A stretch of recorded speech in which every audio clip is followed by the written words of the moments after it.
Okay, guys, I just got done recording or editing rather, the cover that I'm uploading right now, actually, while I'm filming this. I did want to take a minute and just talk about Chester's suicide.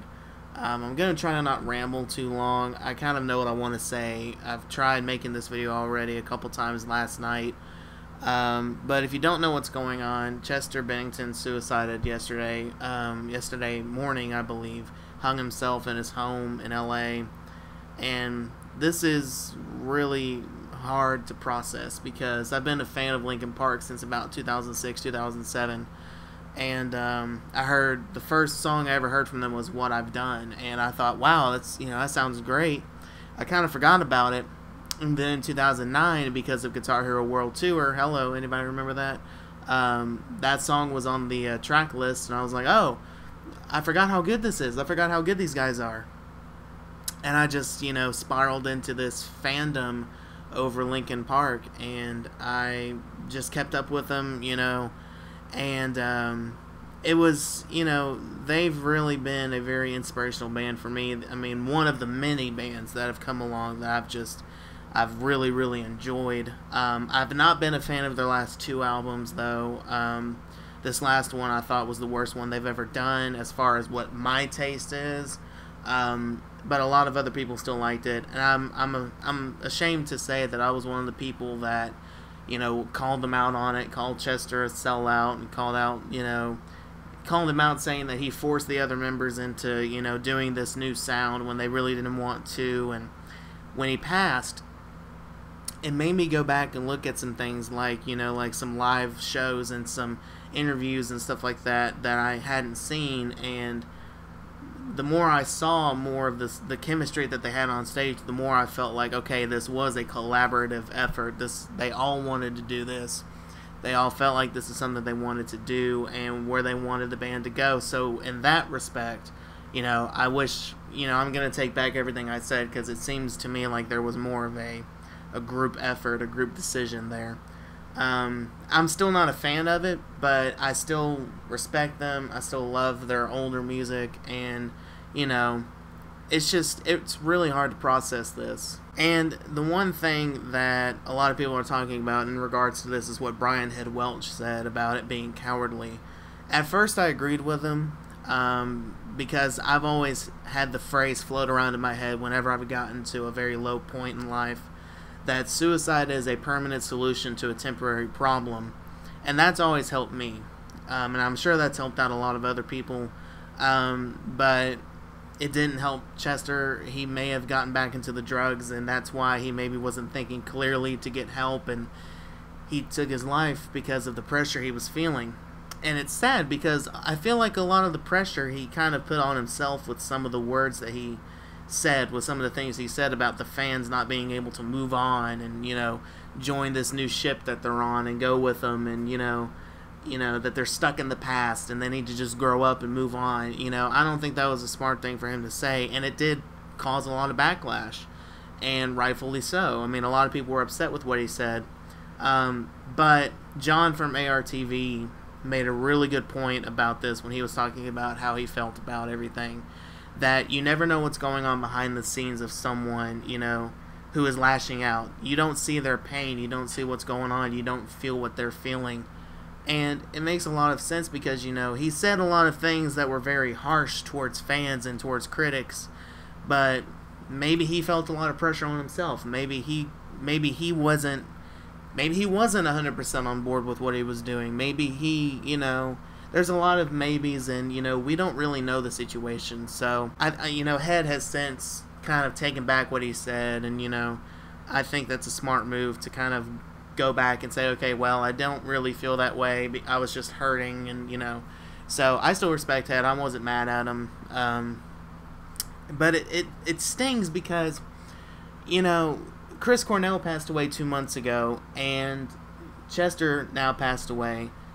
And it's becoming this thing where people are finally starting to see just how serious suicide is. I mean, suicide takes 30,000 American lives every year, and it is like the second leading cause of death between 15 and 24-year-olds.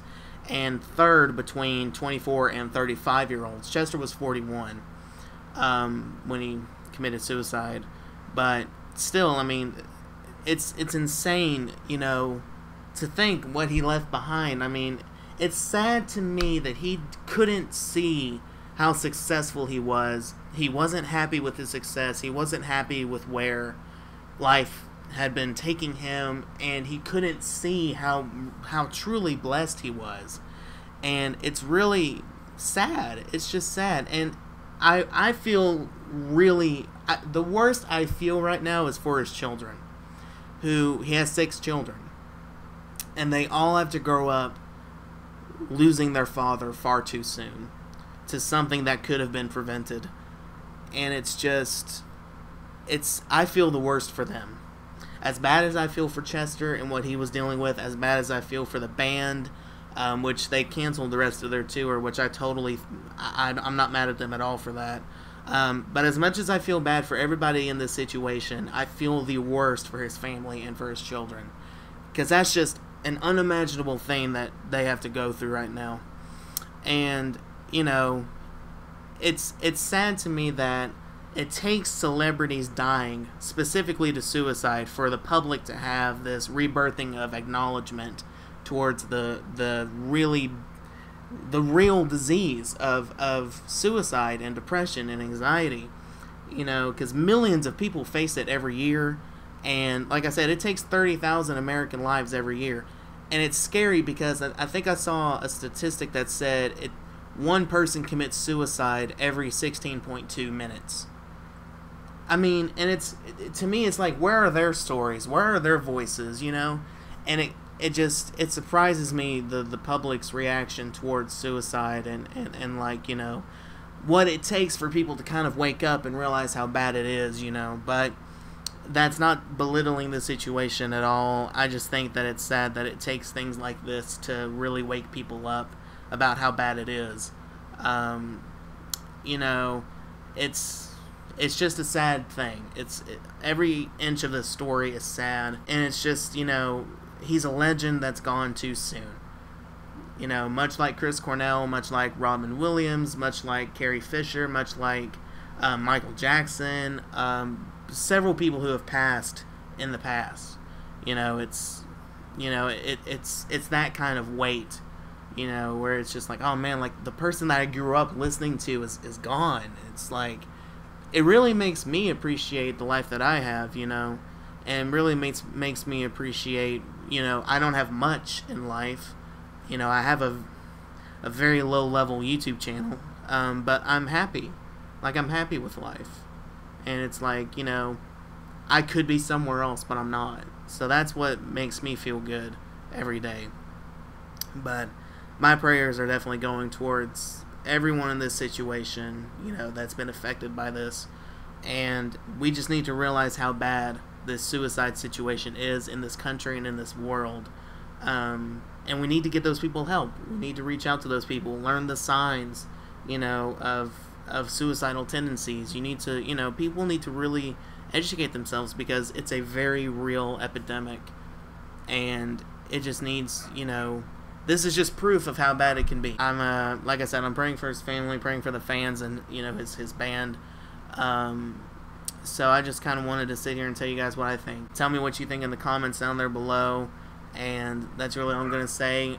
If you haven't seen the cover of In the End, please go check it out. It's just, this is all in honor of Chester. And that's all I'm going to say, guys. I'll see you guys later.